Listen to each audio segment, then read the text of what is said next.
Hi folks, John with the Wingman 115 channel. Thank you so much for checking in today.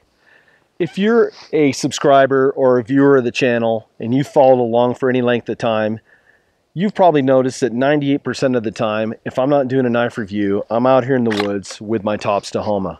And I've been testing this for about 1.5 years and it's just been working great. But today I'm not here to talk about the Tahoma. I'm here to talk about a piece of kit that's a companion to the Tahoma. Andy Tran has partnered up with the folks over at Red Feather Gear, and they've come up with this masterpiece. It's a custom piece of Kydex now for the TOPS Tahoma. What I'm going to do is we're going to cut away. I'll go to a tabletop.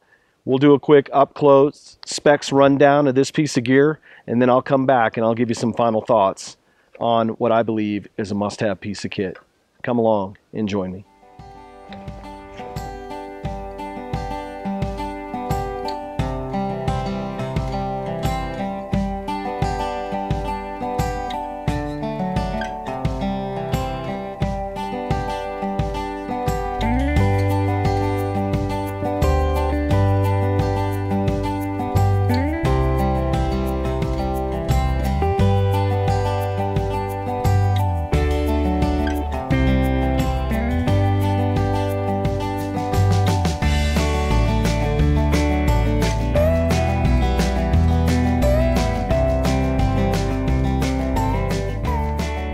Now for some thoughts on this sheath. Let's come up close.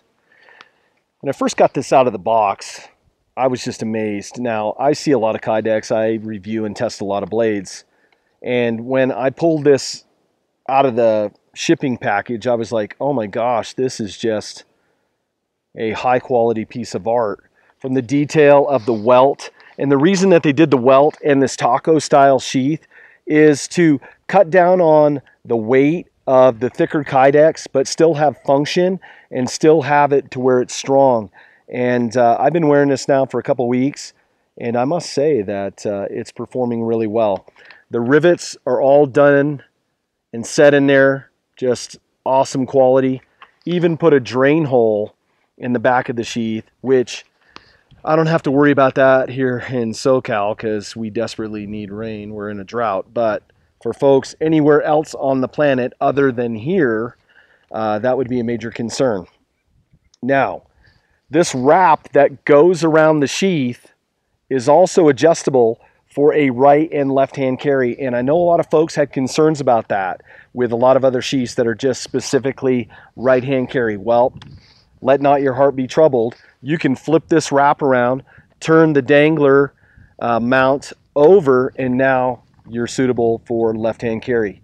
Also, Andy and Red Feather Gear worked together to make this also MOLLE compatible. So if you see, the camera might be hard to see, but there's a gap underneath here where you can fit a MOLLE strap.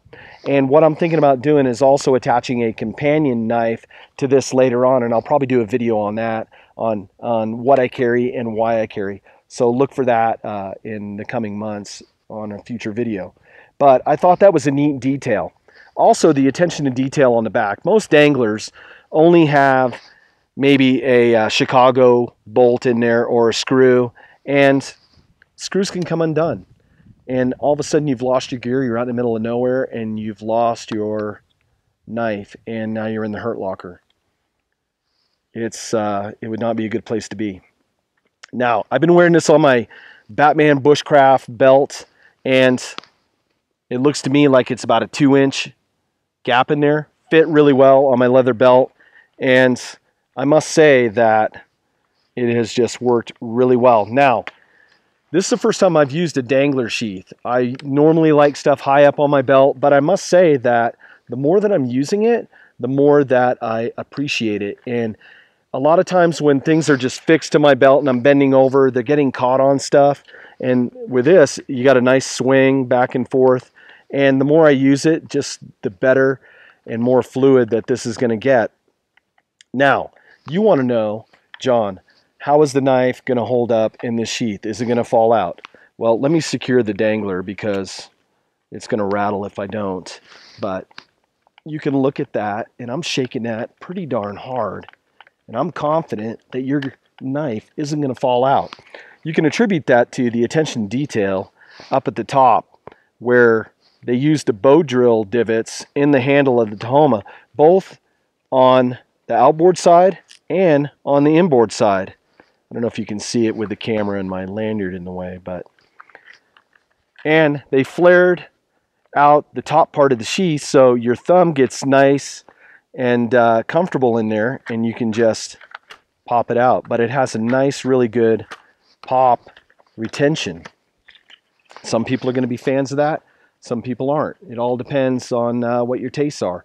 But Andy wanted to find a source for good quality Kydex, and I think he did with Red Feather Gear. Now, Andy's going to sell them over on his website, and about the price, you're going to have to go to his website for that because he's still working out the details with Red Feather Gear. I know it's going to be affordable. They offer them in a wide range of colors where you can do different color patterns, and I believe, don't quote me, you'll have to get with Andy, that they're going to do camouflage as well.